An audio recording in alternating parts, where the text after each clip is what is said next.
is this whole conversation about the Batman going woke that people have been tweeting about. And one of the more viral takes on this subject came from the likes of RK Outpost Live. And that because he put out this 8.5-minute review where in general he's praising the movie completely, but there is this section that I'm going to show you that has been clipped and it's gone massively viral. There were only a couple good people in this movie. The rest of the three other major players that I would consider like overall like moral good people were, you had Jim Gordon, who's black in this.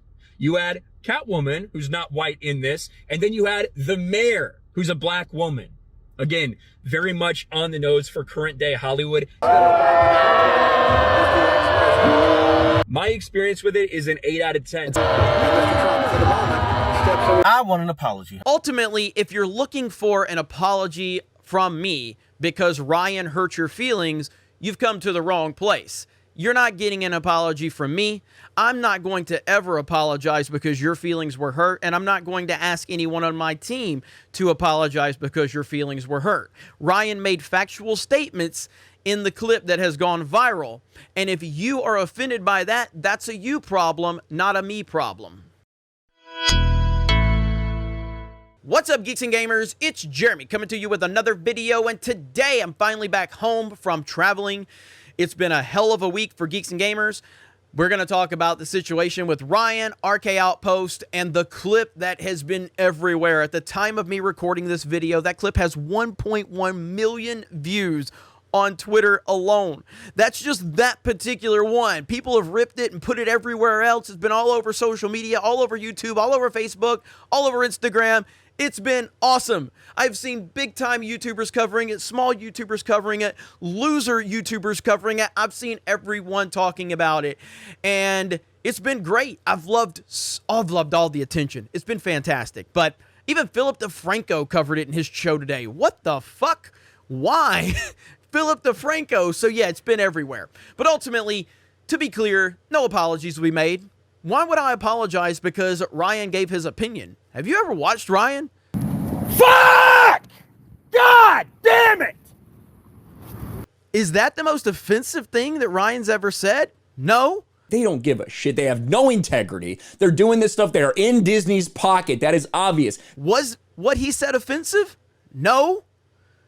If you were offended by that, that's a you problem, not a me problem. But geeks and gamers, that's what we are. We're about individuality. The people at Geeks and Gamers make up Geeks and Gamers. But Geeks and Gamers as a brand has no opinion. So you're not going to see the Geeks and Gamers Twitter account tweeting out opinions on anything. It will be sharing the opinions from individuals, but that account or the Instagram account or whatever, that account has no opinion whatsoever. It's just there to share the opinions of others, the individuals at Geeks and Gamers. And so I've had a lot of people come to me about Uche's opinions or this person's opinions or this person's opinions. I am not here to apologize for anyone's opinions because Geeks and Gamers is operating exactly how I think the world should operate, by individuals having their opinions and then not worrying about what the losers on Twitter have to say. So I think this is a classic case of how to handle cancel culture. Don't worry about it. Don't worry about what these losers say. Don't worry about what these people that hide behind anime avatars have to say. They don't matter. They are irrelevant. The only thing that you can do with these people is monetize them. Monetize them and laugh at them because that's all they are good for. These people are losers in real life. They have nothing going on. They have nothing productive going on. So their idea of a typical day is to wake up all day, eat Cheetos, sit on social media, and complain about someone else that's far more successful than they'll ever be. So the only thing you can do is not worry about them. So no, of course I'm not going to apologize, and I'm not going to say anything that's even remotely close to that. Now, that's not to say that I'm against apologizing if I make a mistake, because I have made mistakes before. And if I think I made a mistake, I'll be happy to apologize. And people that are part of the team can make up the decision if they want to apologize for any mistakes they may make. but not because you were offended. I will never apologize because you were offended. If you're offended over anything that I or someone on this team says, that's a you problem, not a me problem. So we're going to continue to move forward because you are that irrelevant. You don't matter. That is the whole point behind the cancel culture mob. Cancel culture people are irrelevant. I have heard so many people try to say, well, Geeks and Gamers is part of the cancel culture, or D-Day Cobra is part of the cancel culture, yada, yada, yada. Who have I ever tried to cancel? Name it. Name it. Show me. I have said many times, let's talk about the person I've talked about the most on this channel, one Brie Larson. Have I ever said Brie Larson should be canceled? Or have I ever said that I don't have a problem in isolation with anything that Brie Larson has said? What I do have a problem with is the hypocrisy and the fact that you can't say what she said about another race or a gender. You can't say the things she said about anyone else, but she was allowed to get away with what she said. I want consistency because I don't think anyone should be canceled. I don't think anyone should be canceled based on opinions. I think you need to nut up and deal with what people have to say. My entire problem is the hypocrisy of the situation. As I've said many times, Lucasfilm is full of left-wing activists. They just are. Now, do I like that there's left-wing activists there? I mean, I don't really care as long as their left-wing activism doesn't bleed into their movies, but clearly that's not how activists operate. But let's just dial that back and say there's a bunch of left-wingers that work at Lucasfilm. Do I have a problem with that? No.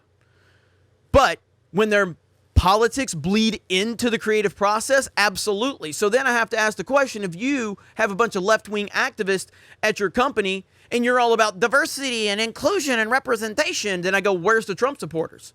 Well, of course, there are no Trump supporters because they can't allow them. Just like I talked about with the PlayStation Black Lives Matter thing. I literally said it in my video.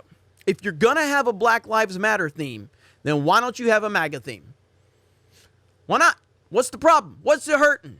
It's hurting because you, the company, don't allow freedom of opinion. You are trying to push a narrative. So my problem was never the Black Lives Matter PlayStation 5 theme. My problem was the lack of anything that goes against that. No options to support anything else, but you pushed that nonsense and you shared it on your social media to try and signal boost it. That's been my stance the whole time. So any of these losers that want to say I'm for this or I'm for that, I would love for them to figure out exactly how I'm about cancel culture when I am about equality culture. I want everyone to be able to say whatever the fuck they want and not worry about what losers on Twitter have to say. That's what I stand for. And that's what I've built Geeks and Gamers into being. So if you go on social media, you'll see Uche saying the most insane shit ever if you are a conservative or if you view things from that perspective. You may think everything he says is crazy, and that's fine. But he wants to say what he wants to say. And I'm not going to apologize for his opinions because that's his opinions. But on the opposite side, I got Ryan, who's going to say completely opposite things of Uche. And if you're on the left, you're going to think everything Ryan's saying is insane. Well, that's how the fucking world should work because that's how the fucking world is. So that's how I've built Geeks and Gamers, to never apologize for your opinions and to stand by the opinions of others, no matter how ridiculous they're deemed.